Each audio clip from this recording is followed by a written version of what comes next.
Hi guys! So, maing buntag nyo diya. So, for today's video guys, mag-identify ta sa ato ang mga plants kay dugay-dugay na gani siya nga wala ta kabaon sa mga name ani ato ang plants diri. Ako day si Luid and this is Luid Trout. Ang Bisaya na dili laagan. So, shout out ta diha sa mga dili laagan.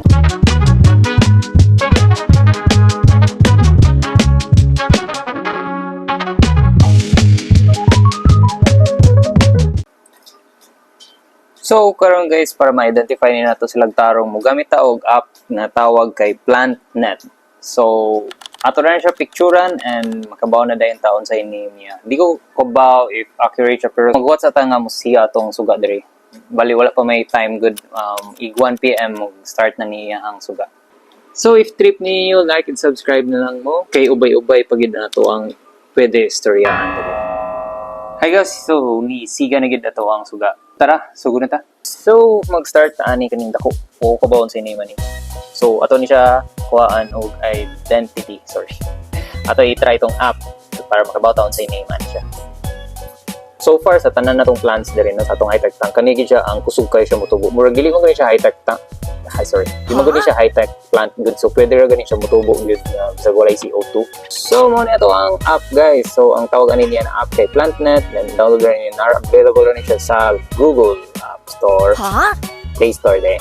Okay. So try na to. Uy, ako ni, atay. Diba? Yun. So ako picture na.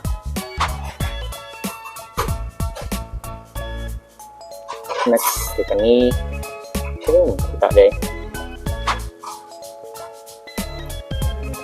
So, muna siya ang leaf.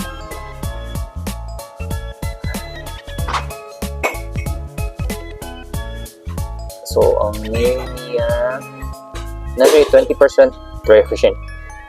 Iyang I think kaning green kay mao ni ang iyang more common name. So, starhorn. So, iyang murag scientific name kay Hygrophila, Philia corymbosa or Lindau. I think based diri kay mo siya pinaka-top result. So, starhorn. Pwede sa siya tawgon na to og East Indian swampweed. So, I think kani mo closer. Oh, kung mo sa bird siya, ingani siya gnaong ay. So, mupuwa-puwa siya, dili kay siya green. Pero kung nasa water kay green di kay siya. So, ako yung i-search kung starhorn siya or East Indian swampweed. Pero I think na sa pwede sila both. Siguro yung difference lang kamay. Alright, so manata sa first. Next na to, i-identify kay kani. Ay, ko problem dito ko kung tanong dito eh. Nagka-black algae man siya. Dili siya matangkang sa auto. So, pero iyang tubo sa babaw, okay naman siya. Ang sa ubos lang. So, ako ni siya i-cut puhon, then I remain na to ang kaning nasa babaw. I-replant tong nasa babaw ba. So, para mo work siya, kailangan ta mo start balik. So, identify na to balik. Dire.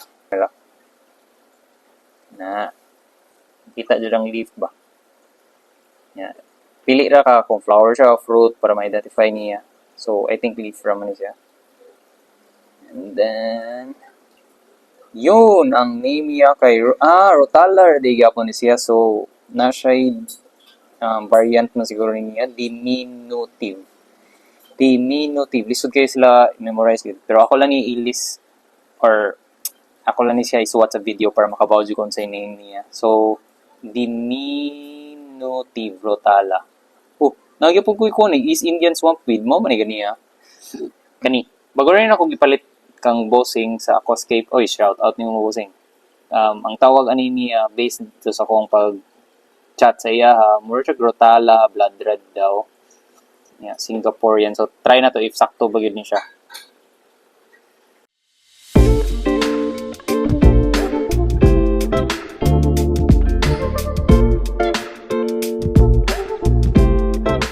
Siya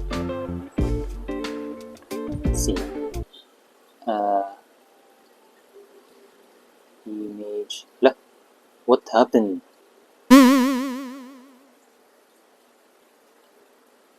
Ano ni?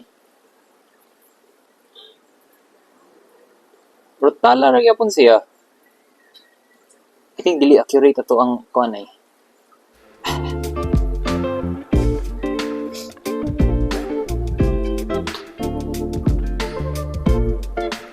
Among sir niyo, Rotala rotundifolia, Butchham. Sa mga I think basta yung ani og porma nga plant kay Rotala na siya automatic. Dagan lang gyud og variant ang Rotala. So next try ta og lain. Let's see that. Rotala, di ba? Rotala ra gyapon na sila guys. Since basta nga nagignaw automatic na Rotala. Kani siya I think feather parrot feather sige name niya. Basta nindot kani siya gnaw sa immerse kay mura siya Christmas tree. Pero kung submerge siya kay ana siya gnaw. Na picture guys. Di ko sure kung nindot ni. Hornwort. Uy, wrong. Di gini siya hornwort.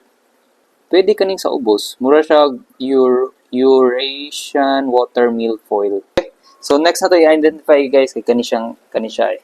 Ako ni siya gitriman ni aging adlaw kay taas na mood kayo and then nagbutang ko dito sa gawas. So ang ako gibilin ra kani diri kay kanira sa siya and then para mo bush shear siya ba. So ato ni identify walk about sa name niya. I think kita ko sa internet more golden something. So to make sure ato lang daw i-identify.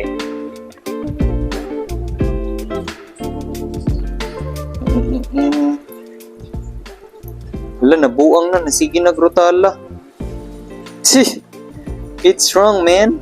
This is not rotala. Sure ko. Hindi pala ni mabuang di ko. Nabuang yun. Wait, nandiyan sa ubos? Pwede siya kani. Narrow fruit water starwort. Pwede. Pwede ni mao. Ingani mo siya gnaong gamay. Sahay. Ayan eh. Pwede na ako ma-zoom. Hold on. Kani siya kay murag. Mo ni siya kani ay. Starwort ni siya. Kani siya. Oh, mo na siya. Pero kani lahi ni siya.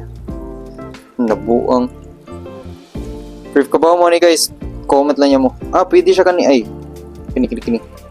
So more siya Indian swampweed. Yeah. I think mo ni siya Indian swampweed. So, yang scientific name kay Hygrophila polysperma. Sura sig mga pangalan dito. So, same as usual lang gyapon. Si leaf gyapon ni binodyo kay Rotala gyapon. Okay, kani may murag mama So, tawag niya uso kay East Indian swampweed. So, maybe kuan ni sila kanang naani sila sa East Indian na side ba. Manang ingani ang ilahang na sila dito na makita. And then, ang tawagan niya kay Hygrophila yapon, polysperma. Mo yapon ni ganihoy. Think wrong dyan niyang app ba? Di kayo siya accurate. Pero naman sa J, SWOT diri 86%. Pila negative less than 1%. So, not sure dyan.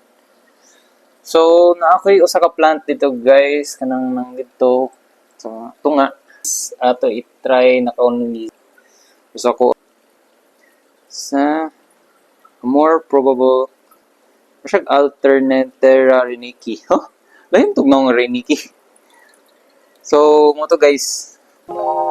Muna to ang mga plants there sa ato ang high-tech tank.